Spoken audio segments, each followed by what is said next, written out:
लोकसभा चुनाव के नतीजे साफ हो चुके हैं। अब सवाल सरकार बनने का है। बीजेपी अपने बूते बहुमत हासिल नहीं कर पाई, लेकिन उसकी एनडीए ने 292 सीटें जीत ली, यानी बहुमत से 20 ज्यादा। दूसरी तरफ 234 सीटों वाली इंडिया अलायंस भी सरकार बनाने की जुगत में, लेकिन पलड़ा एनडीए का भारी है। मोदी लगातार तीसरी बार प्रधानमंत्री बनने से कुछ दिनों की दूरी पर है, मगर कैसे नरेंद्र मोदी एक बार फिर से प्रधानमंत्री बनेंगे, साफ सिनेरियो से समझते हैं। लेकिन उससे पहले दोनों गठबंधनों के आंकड़े जान लेते हैं। लोकसभा में 543 सीटें हैं। सरकार बनाने के लिए कम से कम 272 सीटें चाहिए। बीजेपी की अगुवाई वाली एनडीए गठबंधन को 292 सीटें मिली हैं, तो वहीं इंडिया अलायंस को 234 सीटें मिली है। तो चलिए पहला सिनेरियो समझते हैं। अगर चंद्रबाबू नायडू की टीडीपी एनडीए का साथ छोड़ देती है तो क्या होगा। एनडीए के पास 292 सीटें हैं, इनमें टीडीपी की हिस्सेदारी 16 की है। अगर टीडीपी इंडिया अलायंस के साथ जाती है तो एनडीए के पास 276 सीटें बचती है, यानी बहुमत से 4 सीटें ज्यादा। इस स्थिति में एनडीए की सरकार बन जाएगी। 292 माइनस 16 यानी कि 276। तो यहां पर एनडीए बहुमत से 4 सीटें ज्यादा है। तो चलिए अब दूसरे सिनेरियो की बात करते हैं। अगर नीतीश बाबू, जिन्हें पलटू राम भी कहा जाता है, अगर उनकी जेडीयू एनडीए का साथ छोड़ देती है तो क्या होगा। एनडीए के पास 292 सीटें हैं, जिसमें से जेडीयू के पास 12 सीटें हैं। अगर जेडीयू इंडी के साथ जाती है तो एनडीए के पास 280 सीटें रह जाएगी, यानी कि बहुमत से 8 सीटें अब भी ज्यादा होगी, यानी कि एनडीए सरकार आसानी से बना लेगी। 292 माइनस 12 तो 280 सीटें यहां पर एनडीए के पास रह जाती है। तो चलिए अब तीसरे सिनेरियो की बात करते हैं। अब यहां समझिए, अगर टीडीपी और जेडीयू दोनों एनडीए का साथ छोड़ देती है तो क्या होगा। टीडीपी की 16 और जेडीयू की 12 सीटें मिलाकर हो जाती है 28। अगर एनडीए की कुल 292 सीटों में से टीडीपी और जेडीयू की सीटें माइनस कर दे तो आंकड़ा बचता है 264, यानी बहुमत से 8 सीटें कम। ऐसे में एनडीए सरकार बहुमत से पीछे रह जाएगी। लेकिन इसके बावजूद एनडीए बड़ा गठबंधन रहेगा। इसके बावजूद भी इंडी गठबंधन बहुमत तक नहीं पहुंच पाएगा, क्योंकि पहले और दूसरे सिनेरियो में एनडीए के पास बहुमत है। ऐसे में प्री पोल अलायंस को बहुमत मिलने की स्थिति में राष्ट्रपति एनडीए के नेता को सरकार बनाने के लिए इनवाइट करेंगे। गठबंधन के नेता होने की वजह से मोदी प्रधानमंत्री पद की शपथ लेंगे। हालांकि बहुमत साबित करने के लिए उन्हें 8 सीटों की जरूरत होगी।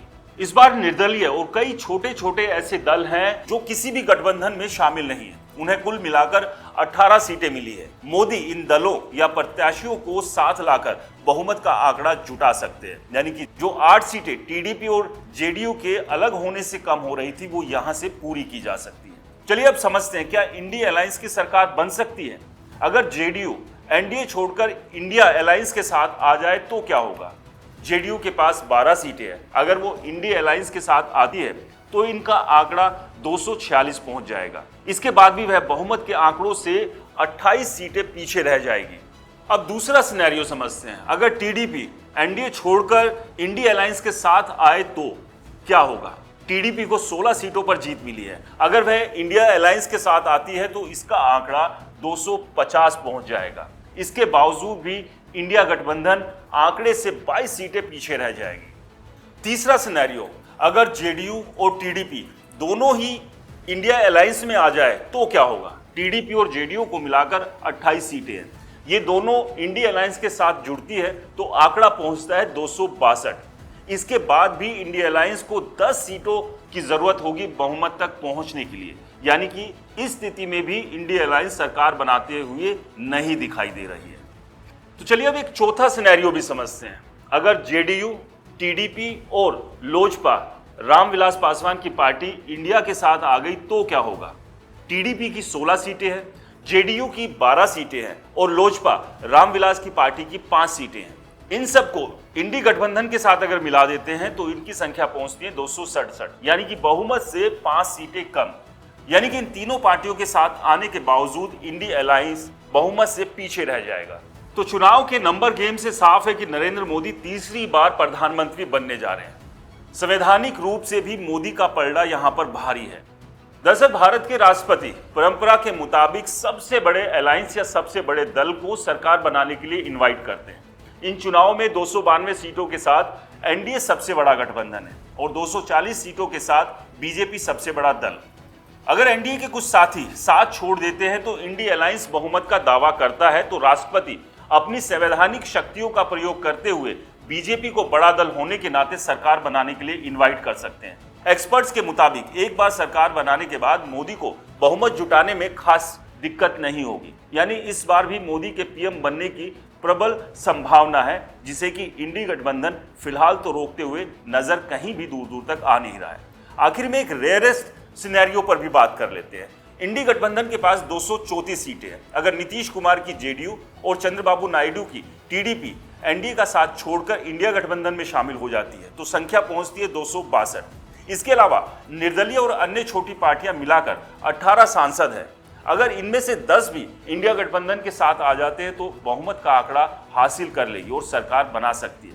हालांकि इसकी संभावना रेयरेस्ट है। तो फिलहाल की स्थिति जो है उसमें कहीं भी ऐसा नहीं लग रहा है कि प्रधानमंत्री नरेंद्र मोदी तीसरी बार प्रधानमंत्री नहीं बन सकते। लेकिन नतीजे हैं, इन नतीजों के बीच इंडी गठबंधन ने नीतीश बाबू पर जाल बिछाना शुरू कर दिया, उन्हें उप प्रधानमंत्री तक का ऑफर दे दिया गया है। लेकिन क्या बिहार में पलटू राम से मशहूर नीतीश कुमार इस ऑफर को मानेंगे? क्योंकि इस बार उन्होंने साफ कह दिया था कि वो मोदी और बीजेपी का साथ किसी भी हाल में नहीं छोड़ेंगे, वो किसी भी हाल में पलटेंगे नहीं। तो आपको क्या लगता है? हमें कमेंट्स कर जरूर बताएं।